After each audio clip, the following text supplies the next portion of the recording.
અમદાવાદ મનપાના હોદ્દેદારોની નિમણૂકની ગતિવિધિઓ તેજ થઈ। AMC standing committee ચેરમેનને સભ્યપદ માટે ફોર્મ ભરાયા। કુલ 21 કોર્પોરેટરોએ ઉમેદવારી નોંધાવી। આવતીકાલે 9 કોર્પોરેટર ફોર્મ પરત ખેંચશે।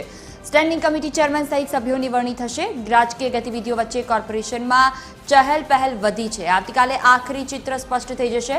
રિંકુ પટેલ, જયેશ પટેલ, રાજેશ પટેલે ફોર્મ ભર્યા તો કેતન પટેલ, જૈનિક વકીલ અને નીરજ ગજ્જરે ફોર્મ ભર્યું છે। સ્ટેન્ડિંગ કમિટી ચેરમેન સહિત 10 સભ્યોની કમિટી બનશે। પાર્ટીના સશક્ત નેતૃત્વએ જે રીતે નક્કી કર્યું છે એ પ્રમાણે અમે જુદા જુદા વોર્ડના 21 સભ્યો પાસે ફોર્મ ભરાવડાવ્યા છે અને પાર્ટીનું સશક્ત નેતૃત્વ બાકીના લોકોના 9 ફોર્મ પાછા આવી જશે, ખેંચાઈ લઈશું અને 12 ફોર્મ આવતીકાલે એના નામો જાહેર થઈ જશે। આવતીકાલે 10 વાગે અમારી પાર્ટીની એજન્ડા બેઠક આવશે, ત્યાર પછી બોર્ડ આવશે, પ્રદેશમાંથી નામો જે નક્કી થઈને આવશે એવી રીતે જાહેર થઈ જશે।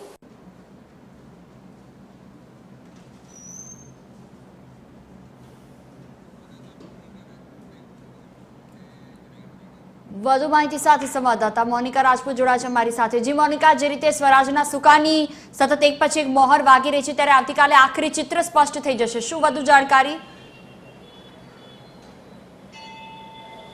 બિલકુલ તે જુહી, છેલ્લા ઘણા સમયથી અમદાવાદનું મેયર કોણ બનશે, સ્ટેન્ડિંગ ચેરમેન અને ડેપ્યુટી મેયર કોણ બનશે એ તમામ વચ્ચેની જે વાત હતી ત્યારે જે હવે આવતીકાલે જે છે ચિત્ર જે છે સ્પષ્ટ થવાનું છે કે અમદાવાદનું મેયર અને સ્ટેન્ડિંગ ચેરમેન અને ડેપ્યુટી મેયર કોણ બનશે તે આવતીકાલે નક્કી થશે। આવતીકાલે જે 10 વાગે જે એજન્ડા બેઠક મળશે અને એ બેઠક બાદ જે છે ત્રણેય જે નામ જે છે જાહેર કરવામાં આવશે।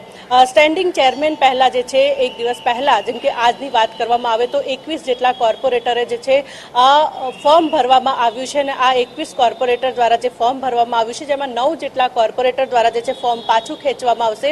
જે વધ્યા 12 કોર્પોરેટરમાંથી એક જે છે એ સ્ટેન્ડિંગ ચેરમેન બનશે અને બીજા જે 11 જે છે એ સ્ટેન્ડિંગ કમિટીના સભ્ય બનવાના છે। જે પ્રમાણે વાત કરવામાં આવે તો અલગ અલગ જે વોર્ડમાંથી જે કોર્પોરેટરો દ્વારા જે છે નામ નોંધાવવામાં આવ્યા છે જેમાં 21 વોર્ડમાંથી જે 21 જેટલા કોર્પોરેટરો દ્વારા જે છે નામ નોંધાવ્યા છે અને એ નામમાંથી જે એક જે છે સ્ટેન્ડિંગ ચેરમેન બનશે જેમાં 11 જેટલા જે કોર્પોરેટર જે છે તેમને સ્ટેન્ડિંગ કમિટીના સભ્ય બનાવવામાં આવશે। જે નામોની જ્યારે વાત કરવામાં આવે તો ગોતા વોર્ડના જે છે કેતન પટેલ ફોર્મ ભર્યું છે, સાથે જે સરદાર પટેલ સ્ટેડિયમની વાત કરવામાં આવે તો રાકેશ પરીખે ફોર્મ ભર્યું છે। સાબરમતી વોર્ડની વાત કરીએ તો નીરજ ગજ્જરે ફોર્મ ભર્યું છે। સરદારનગરની વાત કરીએ તો ચંદ્ર પ્રકાશ ખાન ચંદાણીએ ફોર્મ ભર્યું છે। શાહીબાગમાંથી રાજેશ પટેલે ફોર્મ ભર્યું છે। નવરંગપુરામાંથી એકતા રાવલે ફોર્મ ભર્યું છે। ઇન્ડિયા કોલોનીમાંથી ઘનશ્યામ બારોટે ફોર્મ ભર્યું છે। ઠક્કરબાપા નગરથી જયેશ પટેલે ફોર્મ ભર્યું છે। એટલે કે આ 21 જેટલા વોર્ડમાંથી 21 જેટલા જે કોર્પોરેટર જે દ્વારા જે છે સ્ટેન્ડિંગ કમિટી માટે જે ફોર્મ ભરવામાં આવ્યું છે અને આવતીકાલે જે છે કોણ સ્ટેન્ડિંગ કમિટીના ચેરમેન બનશે અને કોણ સભ્ય બનશે તે નામ જે છે નક્કી થશે। જુહી, બિલકુલ, તમામ જાણકારી બદલ આભાર મોનિકા। તો આવતીકાલે 9 કોર્પોરેટર ફોર્મ પરત ખેંચશે।